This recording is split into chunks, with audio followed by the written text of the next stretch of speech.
Today, we are going to talk about why servant leadership is the key to unlocking your biggest talent challenges. And in case you don't know who I am, I'm Jamie Lewis Smith, aka the Nerd Lady. I'm the CEO of Pixel Leadership Group and also a organization development, leadership development psychologist. And in case you don't know who we are, Pixel Leadership Group, we bridge the gap between the science and practice of leadership because we know that better managers plus people-centric cultures equals thriving employees. And we like to say we are nerdy but fun. We know we're nerdy. We're a bunch of data scientists and psychologists. We know we're nerdy, but we hope we are fun. So that is what we're going to focus on today as we dive into the world of servant leadership. So as we looked at 2024, so just last year, and the top challenges that organizations were facing when it came to their talent, came to the workforce, the things that came out as the top challenges they were facing: remote and hybrid work. So how to navigate the challenges of leading a remote workforce or hybrid workforce when folks were at the office at different times. That relates to flexible work, how flexible to be, what kinds of flexibility to offer to employees. Employees want that remote and hybrid or flexible work. Employers struggle with how to make it happen. We also have seen larger and larger skill gaps within the workforce. So what is needed for the workforce in terms of the skills, the competencies, what are needed right now and into the next even 2, 3, 5 years, the skills that we need are not necessarily the skills that those that are unemployed currently possess. So there's a really big gap between those unemployed workers and what is needed. But there's also a gap internally within organizations. So the existing employees are not necessarily leveling up their skills, keeping their skills up to date, or advancing their skills to fit current and future needs. So there's a really big difference, gap there that organizations are struggling with. There has been, since the pandemic, a huge spike in stress and burnout within the American workforce. So burnout has become an epidemic, and organizations struggling with how do they help their employees to focus on their well-being? How do they help their employees to beat burnout? In 2024, inclusion and belongingness were a top challenge. So, I know things have changed in 2025 in some ways, but organizations really have been struggling with how do we create that inclusive environment? How do we help employees to feel they belong? And we know that based on the data over just the past few years, that a lack of belongingness has been at the top, if not one of the top 3 reasons that employees are leaving organizations. And right now, again, let's say pre 2025, because things have definitely changed a lot in the last month or so. Pre 2025, our unemployment rates have been very, very low. So we are not necessarily seeing a challenge for people if they do want to leave their organization and head to another organization. They've had a pretty easy time being able to do that. So, and that's related to employee retention. So over the last few years, employee retention has been a really big challenge because our unemployment rates have been very low. There have been more jobs than there are employees or people that are at working age to fill. And that has led to a real challenge for businesses across the United States and the world, actually. And this gap is likely to continue. And then the other thing that we've been hearing a lot from employees is this lack of feeling meaning and purpose in their work. And that is leading them to leave their organizations. It's leading them to feel less engaged. So In many ways, all of these challenges are related to each other.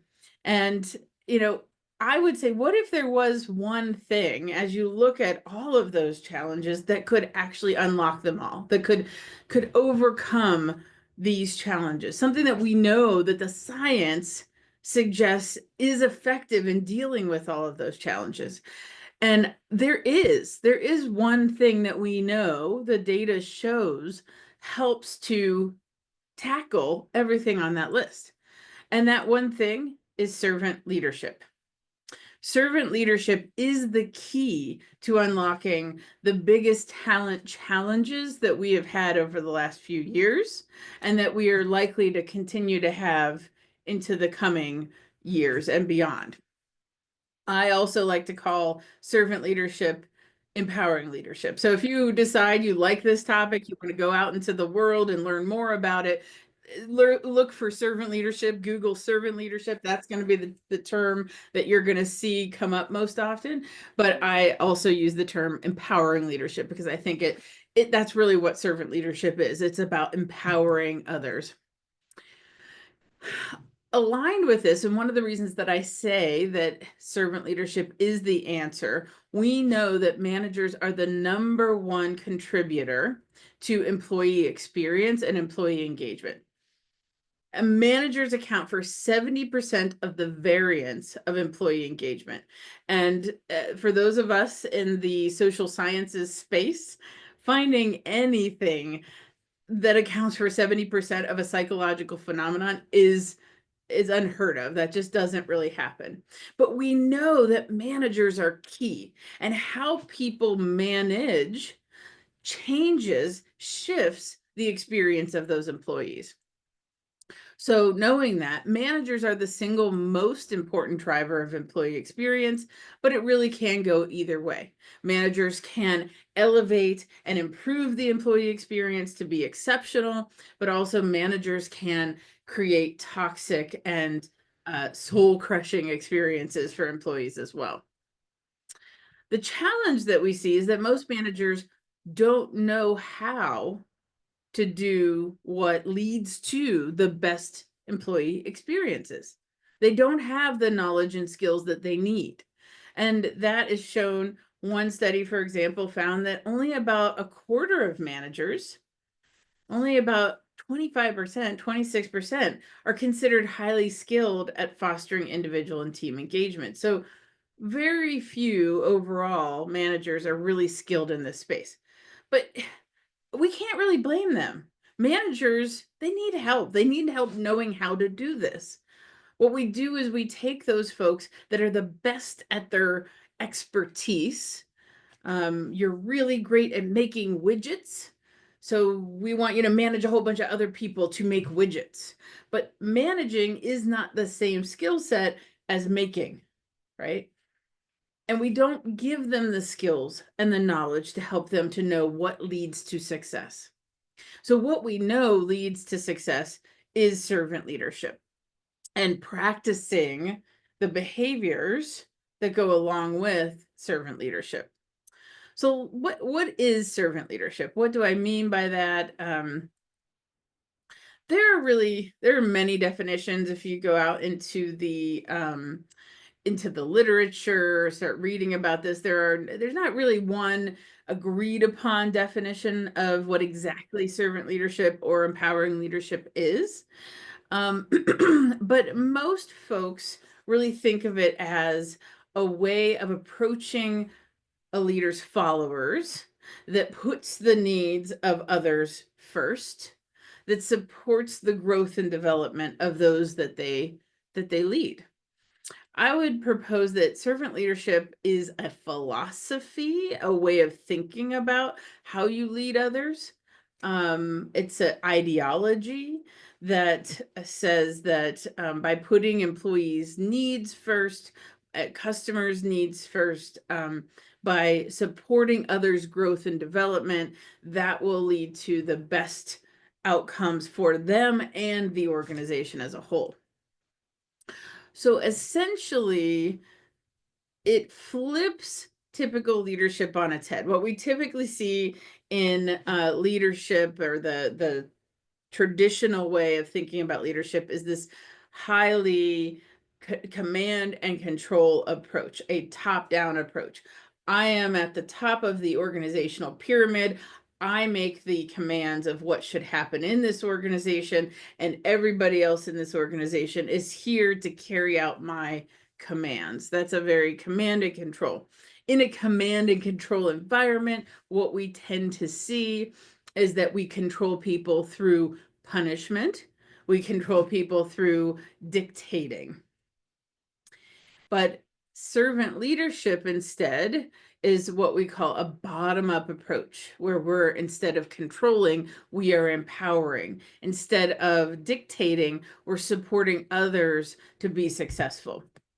So the leaders are actually there to support. The entire function of a leader is to help those that they lead to be successful. And by doing that, by helping those managers under them, or the employees that they're supporting, or the customers that those employees are supporting, by doing that, they're helping everybody to be successful. So servant leadership, or empowering leadership, is follower-centric. It's about putting the followers at the center of everything that they do in order to facilitate those followers' success and effectiveness. So it's enabling.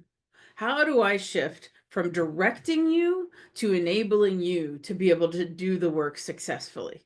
How do I support you to explore options, to solve problems, to take ownership of the solutions and execute on those? How do I empower you to do that? And what happens is, when individuals practice servant leadership, there is a shift in ownership.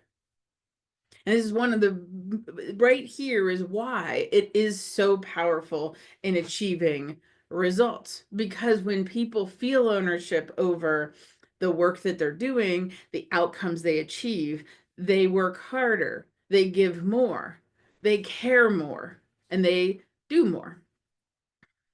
I often use the analogy of a rental car, right? If you think about, most of us have rented a car, or we get the gist of what it's all about, right? In a rental car, I am responsible, I am accountable to ensuring I bring that car back in one piece, to ensuring that I fill it with gas, maybe. But mostly I'm just there accountable. I'm going to do the minimum necessary to make sure I'm accountable for my responsibility. And that's really it. So as a rental car driver, I'm not going to get the oil changed, or, check the tires necessarily, or, I'm not going to go anywhere beyond that, because I don't own that rental car. But when we think about our own vehicles, when we have that sense of ownership, we are going to be proactive. Hopefully, you might end up on the side of the road. We're proactive, we're intentional, we're going to go the extra mile to ensure success, because we really feel a sense of ownership over what happens with that vehicle. And it's the same in work. When we help people to feel ownership over the work that they're doing, they're going to go above and beyond. And that leads to the performance and the results that we see with servant leadership.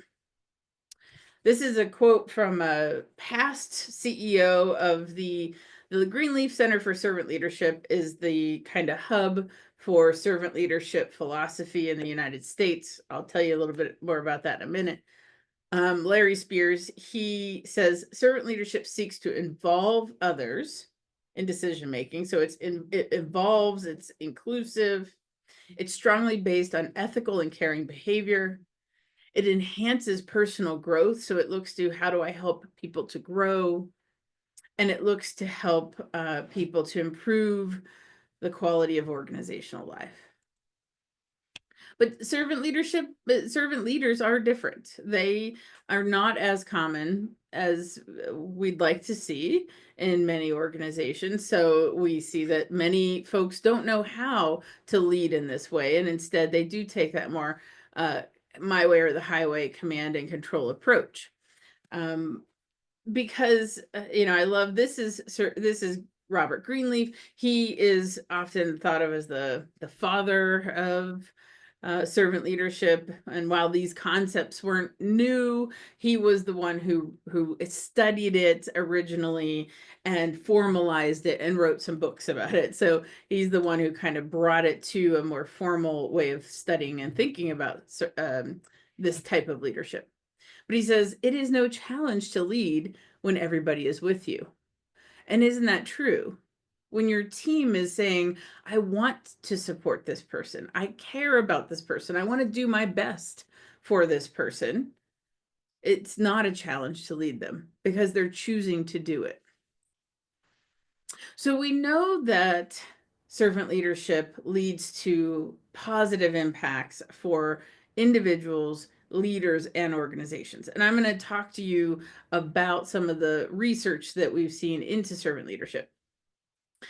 Um, it's funny because a lot of folks don't realize that there is an entire literature, and there has been quite a bit of research into servant leadership. It's often seen as kind of soft, right? It's being nice. And that's not necessarily the case. Of course, I do think that many servant leaders are nice, they are caring, but it's not just being nice. There is a lot of really solid research into the effectiveness of this approach and showing that it's much more effective than more traditional approaches to leadership. So I'm going to dive into some of that research at a very high level. And, if you want, I can share one particular meta-analysis that I would recommend if you want to get started to dive into this space. So some of the highlights about what we know about servant leadership. The first is that it is global, meaning that it is effective. It has been studied across many different cultures across the globe, and over again has been shown to be an effective form of leadership. No matter if you're in Malaysia or Poland or the United States or Pakistan, it has been shown to be highly effective and is practiced across all these different cultures. So it's a global approach, and I love that from anybody that ends up in a position where they are leading a team globally. Again, it's just knowing that can be a very effective approach no matter what culture you're dealing with. By engaging in the servant leadership approach, it actually leads to higher trust. Individuals trust the leaders that are practicing servant leadership more, and they trust the organizations of those leaders more. And because these individuals are engaged in a process of inclusivity, creating community, encouraging different voices to be heard, we see a much higher, statistically higher, team effectiveness of the teams that servant leaders lead. They are more collaborative, they are more cohesive, they have better communication. So all sorts of positive ripple effects that come out of the leader creating an environment that encourages the teamwork within this group.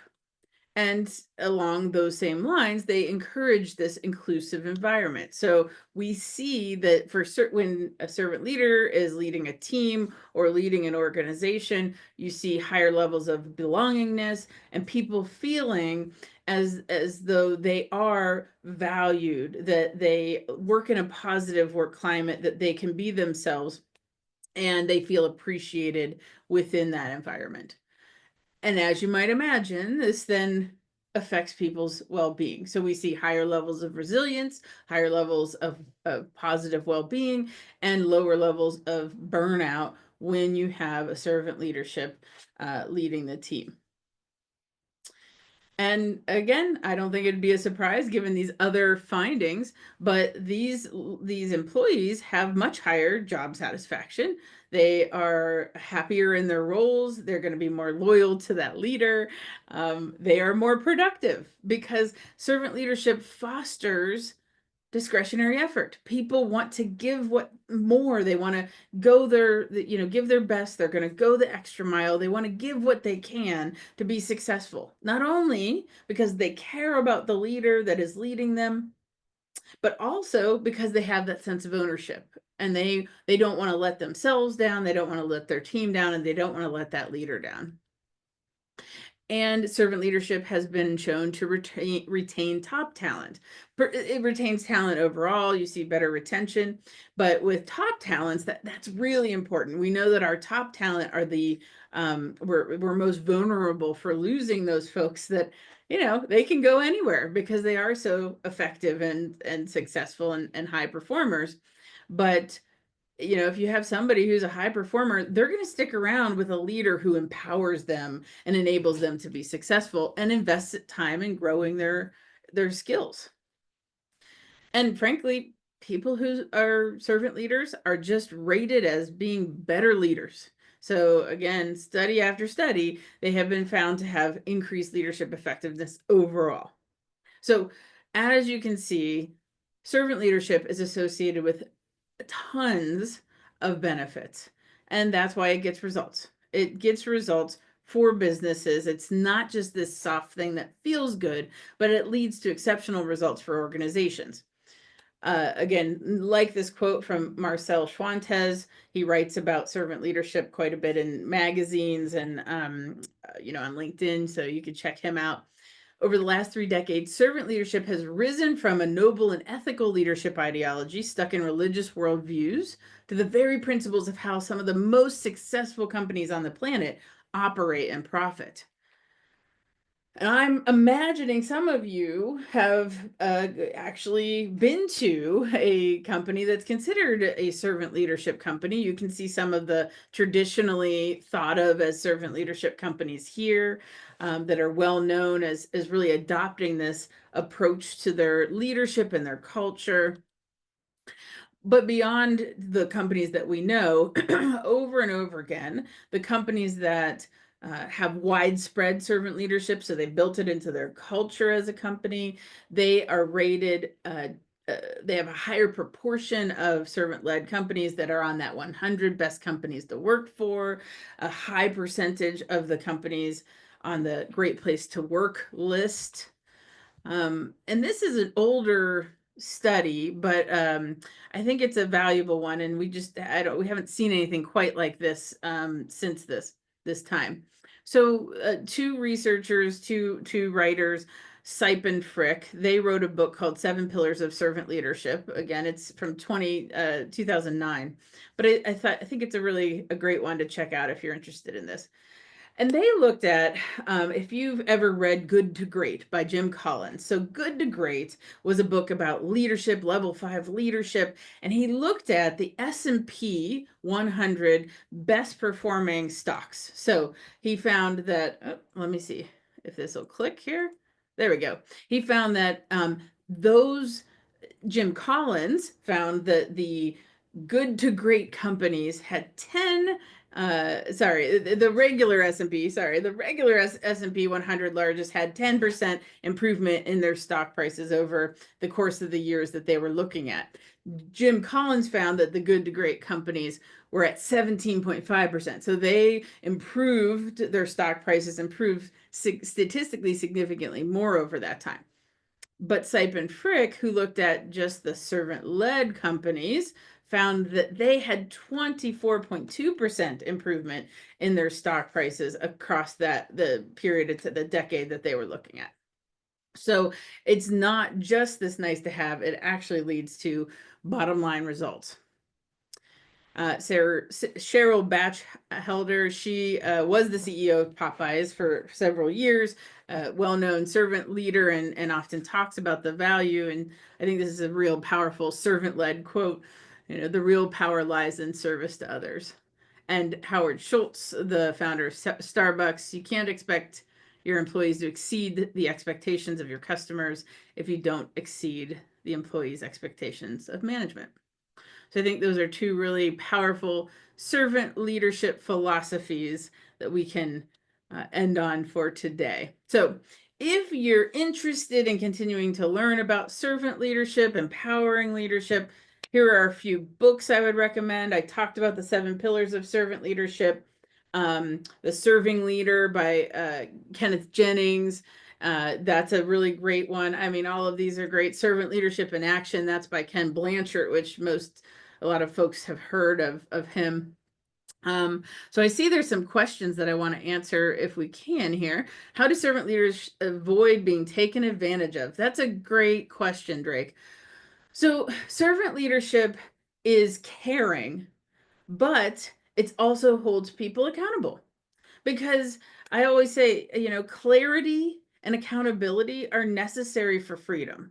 We cannot have freedom and be empowered if we aren't really clear about what is expected of folks and we're not holding people accountable for what they need to do.